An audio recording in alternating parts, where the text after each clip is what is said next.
Every single night, you die a little. Not literally, but think about it.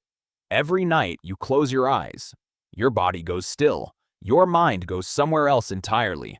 And for the next 7 or 8 hours, the you that exists in the waking world is completely gone. So, where do you go? Here's the thing that should genuinely disturb you. We spend roughly 1/3 of our entire lives asleep. That's about 26 years of your life. Gone. Just gone. And for most of human history, we had absolutely no idea what was happening during those 26 years. Ancient Egyptians thought sleep was a small death, a nightly journey to the underworld. The ancient Greeks believed the god of sleep, Hypnos, carried you away each night. His twin brother, Thanatos, the god of death. Sleep and death, twins.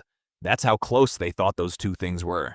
And honestly, they weren't entirely wrong, because even today, with all our technology, all our brain scanners, all our research, sleep remains one of the greatest unsolved mysteries in all of science. But here's what we do know. When you fall asleep, you don't just switch off. Your brain goes on a journey.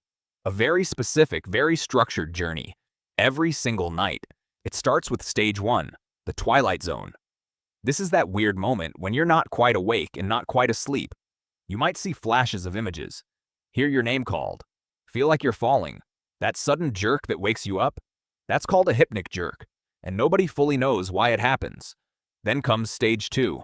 Your body temperature drops, your heart slows down, you're going deeper. And then, stage 3, deep sleep. This is where things get strange. In deep sleep, you are harder to wake up than at almost any other point in your life. Your brain is producing slow, powerful waves, and your body is doing something incredible. It's repairing itself, growing muscle, fixing tissue, strengthening your immune system, locking in your memories from the day. This is the stage where your body basically does all the maintenance it couldn't do while you were busy being alive. And then comes the stage that will blow your mind. REM sleep, rapid eye movement. During REM sleep, your brain becomes almost as active as when you're fully awake. But here's the catch. Your body is completely paralyzed. Your brain sends a signal down your spinal cord that essentially switches off your muscles, all of them. Why? Because this is when you dream, and your brain is trying to stop you from acting out what you're dreaming. Think about that for a second. Your brain is so committed to the story it creates while you sleep that it has to physically lock your body down to stop you from running, jumping, and punching in your sleep. And sometimes, those locks fail. That's sleepwalking, or sleep talking, or sleep paralysis, which is the opposite, where the locks stay on.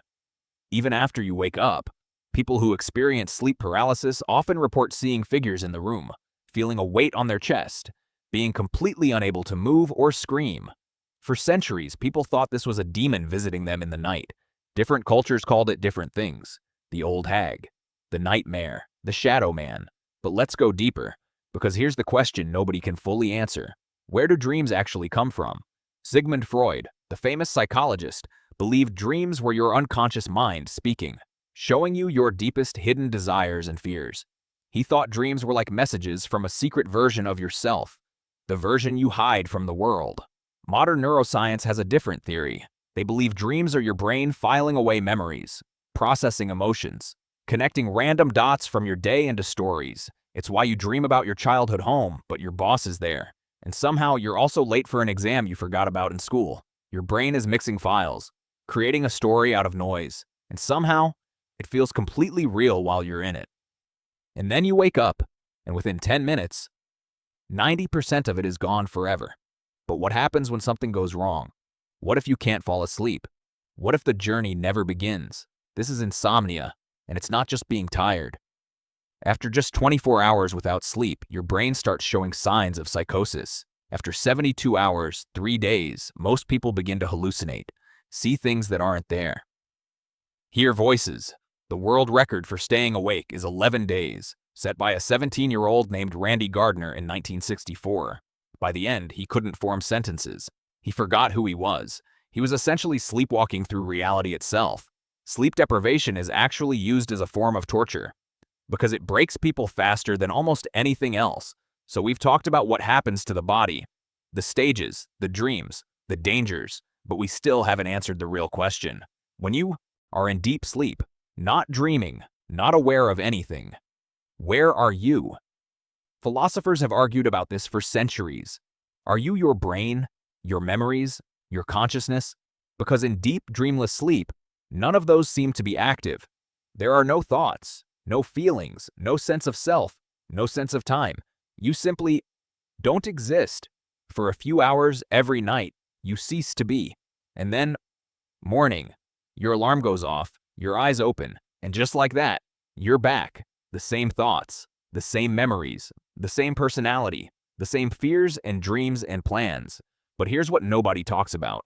You do this every single night. You let go of yourself completely. You trust that when morning comes, you'll come back. And every morning so far, you have. Sleep isn't just rest. It's a leap of faith. The most human leap of faith there is.